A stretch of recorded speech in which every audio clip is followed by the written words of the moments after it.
பார்க்கில் ஒரு முயல் பாருங்களேன், ரொம்ப சர்வ சாதாரணமாக இப்படி அது தன்னுடைய இரையான புற்களை வந்து மேய்ஞ்சிட்ருக்கக்கூடிய காட்சியை பார்த்தேன். எனக்கு இது ரொம்ப ஆச்சரியமாக இருந்துச்சு. சரி, நான் வந்த உடனே ஓடிடுமான்னு பார்த்தேன். அப்போ கூட ஓடலை. சில குழந்தைங்கள்லாம் அதுங்கிட்ட போய் விளையாடினாங்க. அப்போ கூட அது எதுவும் பெருசாக பதட்டம் காமிக்கல.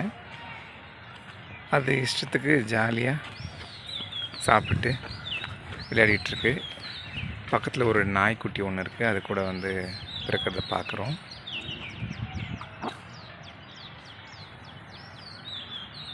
இது ஒரு நல்ல காட்சி இல்லைங்களா? மனிதர்களுக்கும் விலங்குகளுக்கும் ஒரு நல்ல உறவு. மனிதர்கள் கண்டு விலங்குகள் அஞ்சி ஓடாமல்,